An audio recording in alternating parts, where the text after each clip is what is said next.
మకర రాశి మకర లగ్నంలో పుట్టిన వాళ్ళకి గోచారంలో విశేషాంశాలు మనం తెలుసుకున్నాము. ఈ విశేషాంశాల్లో మేజర్ ట్రాన్సిటింగ్ ప్లానెట్స్ కూడా ఇన్వాల్వ్ అయి ఉండడం వల్ల, అంటే దేవగురువైన బృహస్పతి వారు, అలాగే రాహు భగవానుడు కూడా ఇందులో ఇన్వాల్వ్ అయి ఉండడం వల్ల, ఎందుకంటే రాహు భగవానుడు స్వక్షేత్రంలో ఉన్నారని తెలుసుకున్నాం. గురు భగవానుడు కేంద్ర కోణం, అలాగే అతిచారంలో ఉచ్చస్థానంలో ఉన్నారని కూడా ఉంది కదా. సో ఈ మేజర్ ఇప్పుడు మామూలుగా 45 డేస్ కావచ్చు, నెలలో చుట్టూ వచ్చే ప్లానెట్స్ గోచారంలో మనకి యోగాన్ని ఇస్తూ ఉంటే అది పర్టికులర్ పీరియడ్ ఆఫ్ టైంకి యాక్టివేట్ అవుతుంది, తర్వాత అది నార్మల్ అయిపోతుంది.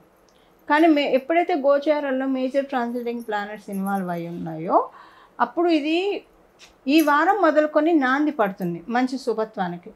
ఇది 1 ఇయర్ లోపల మీరు చూస్తారు, అందరం చూస్తాము. మన జన్మజాతకంలో అయినా సరే సస్టైనబిలిటీ డెఫినెట్గా ఉంటుంది. ఈ సస్టైనబిలిటీ 3 ఇయర్స్ అన్నా ఉంటుంది, 4 ఇయర్స్ అన్నా ఉంటుంది. మరి సస్టైనబిలిటీ ఉండాలంటే అది స్లోగా జరగాలి, కానీ జరుగుతుంది. ఇలా జరగడానికి ఏ విషయంలో మీకు మంచి జరుగుతుందో దానికి నాంది ఈ వారం నుంచి పడుతుంది. ఈ వారం నుంచి మీకు తెలియకుండానే ప్రోగ్రెసివ్ మోడ్లోకి వెళ్తుంది. మీరు వివాహితులు అయితే మీ దాంపత్య జీవితంలో ఏవైనా అసంతృప్తి ఉన్నా, లేదా మీ ఇద్దరి మధ్య ఏదైనా డిఫరెన్సెస్ ఉండి మీరు బాధపడుతుంటే అవి తొలగిపోతాయి. మంచి అన్యోన్యమైన దాంపత్యం మీకు కలుగుతుంది. వృత్తిపరంగా మిమ్మల్ని మంచి పొజిషన్లోకి తీసుకెళ్తూ ఉన్నారు.